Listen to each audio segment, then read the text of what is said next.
Hello दोस्तों, welcome back. यह part 4 है। पिछले पार्ट की लिंक के नीचे डिस्क्रिप्शन और ऊपर आई बटन में मिल जाएगी। चलिए तो वीडियो शुरू करते हैं। 10 में से केवल 5 लोग सिलेक्ट होते हैं। लॉर्ड वुल्फ ने हाथ हिलाया होता है। उसी के साथ पावरफुल वुल्फ आगे बढ़ते हैं और टेस्ट में फेल हुए लोगों को पकड़ते हुए खींच लेते हैं। हाई प्रीस्ट भी खड़ा होते हुए कहता है, चलो सेरेमनी शुरू करते हैं। वांग यांगफेंग उनके पीछे नहीं जाता है, बल्कि वह तांगसन को देख रहा होता है। तांगसन की आंखें शांत होती हैं। हाई प्रीस्ट प्लेटफॉर्म पर आ जाता है और लॉर्ड वुल्फ उसके पास खड़ा हुआ होता है और आसमान की ओर देखता है। उसी के साथ लंबी लंबी चीख पुकार मच जाती है। कुछ ही देर में पूरे ही विंड वुल्फ टाउन में भयानक आवाज गूंजने लगती है। हाई प्रीस्ट के इशारे के साथ जो 5 लोग टेस्ट पास नहीं कर पाए होते हैं, उनकी बॉडी को तुरंत ही वुल्फ ने अपने बड़े बड़े पंजों से फाड़ दिया होता है। यह सब बहुत ही अचानक हुआ होता है। तांगसन भी यह देखकर हैरान हो जाता है। उन लोगों को किसी जानवर की तरह मार दिया गया होता है। फिर इसके बाद कुछ महिलाओं को भी लाया जाता है। उन्हें भी सैक्रिफाइस करने के लिए ही लाया गया होता है। यहाँ पर लगातार मास किलिंग चल रही होती है। 10 और मारे जाते हैं।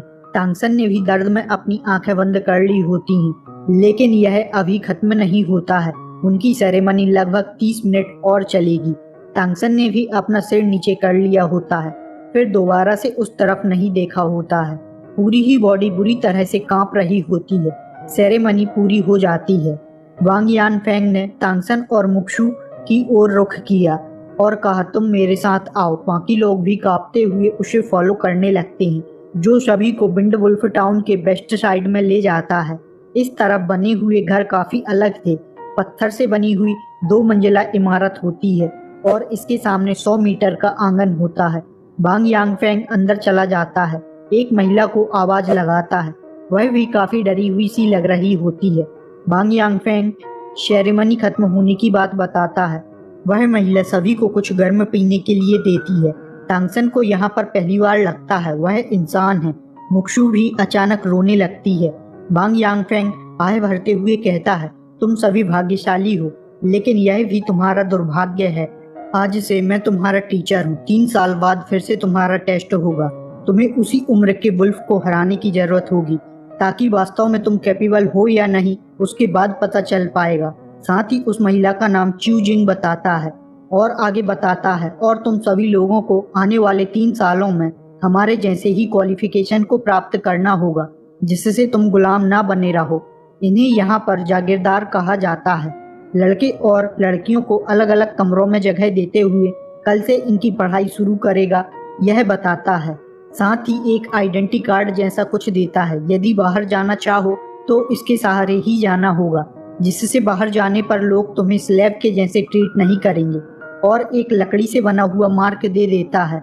इसके बाद च्यू जिंग उन्हें कुछ गर्म कपड़े देती है, जिससे वह ठंडे से बच सकें। बाकी तीनों के नाम तो पता चल जाते हैं, जो कि सच में काफी ऊटपटांग होते हैं, लेते ही नहीं बनते हैं। उनके नाम डकियांग, चियाओमोटो और माओतू होते हैं।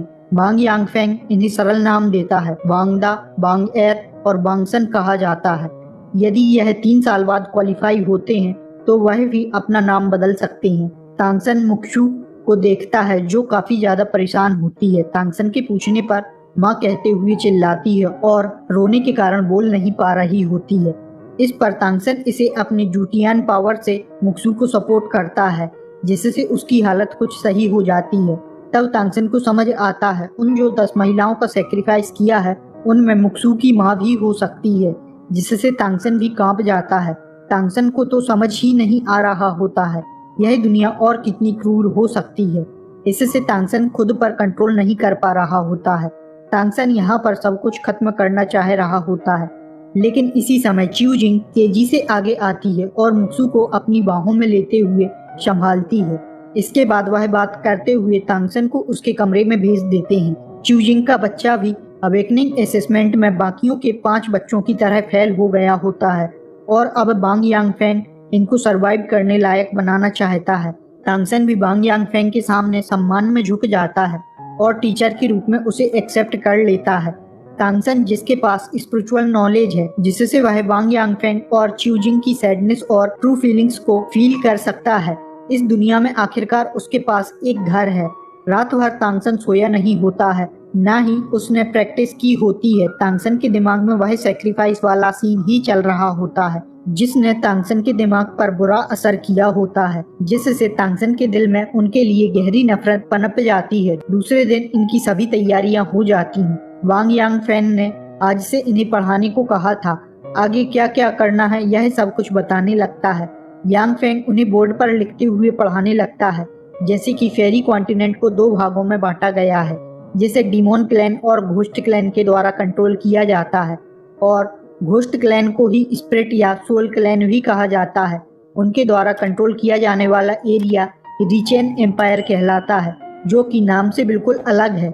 इसी तरह से डीमोन क्लैन को सेंट क्लैन भी कहा जाता है, और यह कॉन्टिनेंट के नॉर्थ ईस्ट साइड को कंट्रोल करते हैं, जबकि घोस्ट क्लैन साउथ वेस्ट की तरफ को कंट्रोल करते हैं। जहां डीमोन क्लैन 8 मैन सिटी को, तो वहीं घोस्ट क्लैन 7 मैन सिटी को कंट्रोल करते हैं। तांगसन सब कुछ सुनते हुए कहता है, तो इंसानों का क्या? इस पर यानफेंग बताता है, इंसान पूरे ही कॉन्टिनेंट पर फैले हुए हैं। दोनों ही क्लैन की संख्या को भी जोड़ दें तो भी हमारी संख्या इनसे ज्यादा होगी, लेकिन हमारे पास पावर नहीं है, जिससे हमारी बॉडी कमजोर होती है।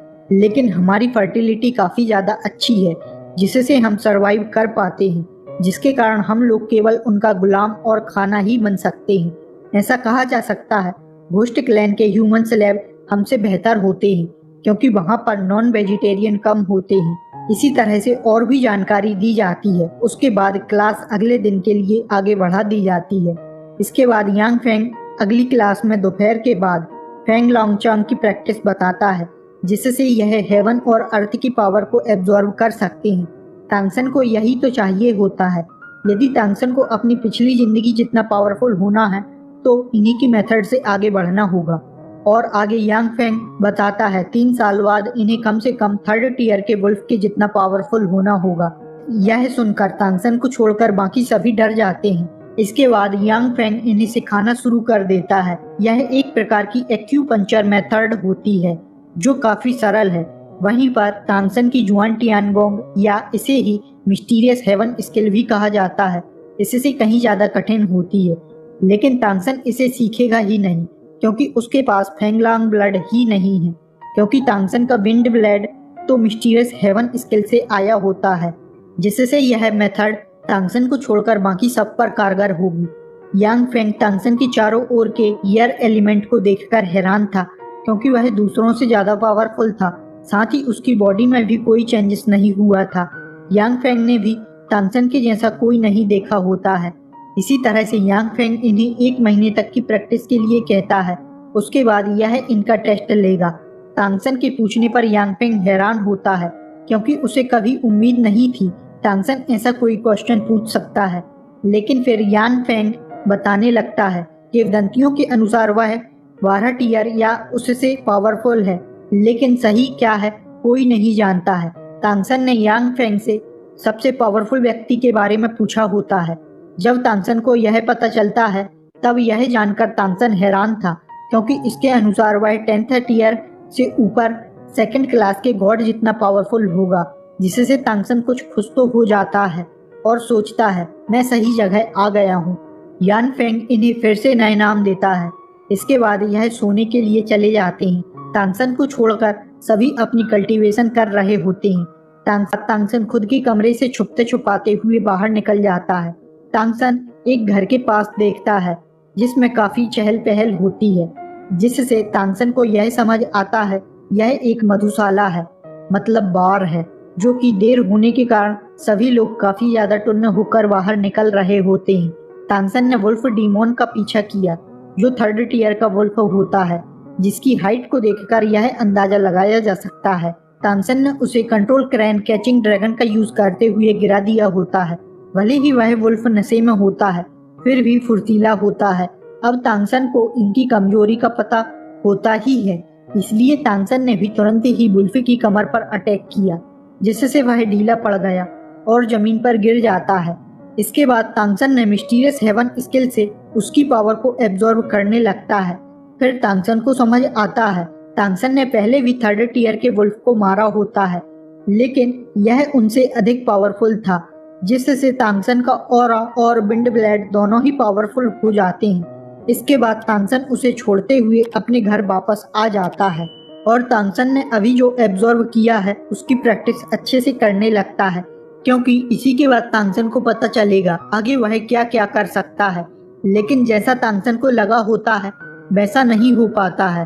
तांगसन ब्रेक थ्रो नहीं कर पाया होता है। हाँ, लेकिन उसकी पावर बढ़ जाती है। अब तांगसन को लगता है उसका काम 4th टियर के वुल्फ को मारने से होगा, जिसके कारण तांगसन कुछ डरा हुआ सा भी होता है। अब तांगसन 4th टियर के वुल्फ को ढूंढेगा। इसी तरह से तांगसन की खोज जारी रहती है। तभी कुछ दिनों बाद तांगसन को अपना शिकार मिल जाता है, लेकिन यह बिल्कुल ही अलग था। यह लगभग 2 मीटर से अधिक ऊंचा होता है।